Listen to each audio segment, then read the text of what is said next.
আসসালামু আলাইকুম, কেমন আছেন সবাই? আশা করি ভালো আছেন। আমি চলে আসলাম নতুন একটি সবজির ভিডিও নিয়ে। আরেকবার দেখিয়েছিলাম আমার চ্যানেলে সবজির ভিডিও, কিন্তু এবার অন্য রকমের সবজি দিয়েছি। এখানে দিয়ে দিলাম 2 চামচের মতো আদা রসুন বাটা, দিয়ে দিব 1 চামচ পরিমাণ হলুদের গুঁড়া, কিছুটা মরিচের গুঁড়া, 1 চামচ পরিমাণ জিরার গুঁড়া, স্বাদ মতো লবণ, কিছুটা ধনিয়ার ফাঁকি।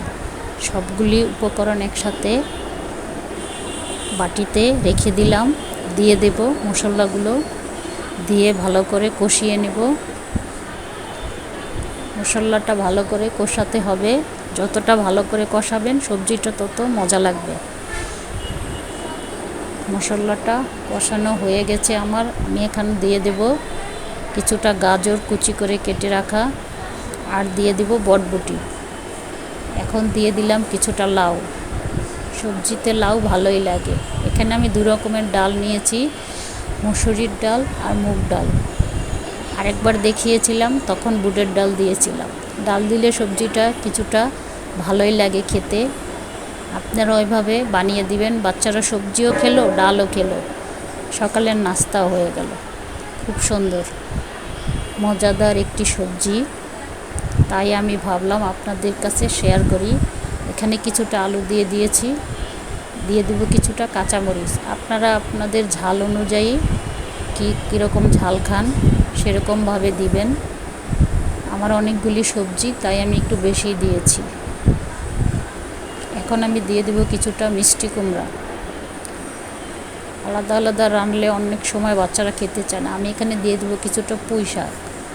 আপনারা অন্য শাক দিয়েও এটা বানিয়ে দেখতে পারেন, খুবই ভালো লাগে। দেখেন আমার সবজিটা প্রায় হয়ে এসেছে, দেখেন কেমন হয়েছে।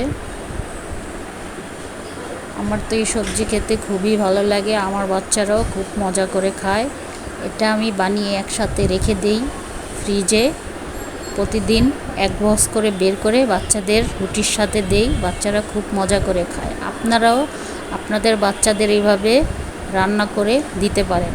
সময় বাঁচাতে একসাথে বেশি করে রেখে দিতে পারেন। আমার মতে এইভাবেই কিছুটা দিয়ে দেব টমেটো। কিছুক্ষণ নাড়াচাড়া করে নামিয়ে নেব। আমার সবজিটা প্রায় হয়ে এসেছে। আমার চ্যানেলের ভিডিওগুলি যদি ভালো লাগে তাহলে like, share, comment, subscribe, follow দিয়ে রাখবেন। দেখেন আমার সবজিটা কতটা সুন্দর হয়েছে। আমার বাচ্চারা এরকমভাবে সবজি রান্না করে দিলে খায়, আলাদা আলাদা রান্না করলে খায় না। আমার খুবই ভালো লেগেছে। আপনারাও নিজেরা বানিয়ে দেখবেন কেমন লাগে, কমেন্ট করে আমাকে জানাবেন। এটার সাথে আরও কি মেশালে ভালো লাগতো, কি কম হয়েছে কি বেশি হয়েছে। আশা করি ভালোই লাগেছে।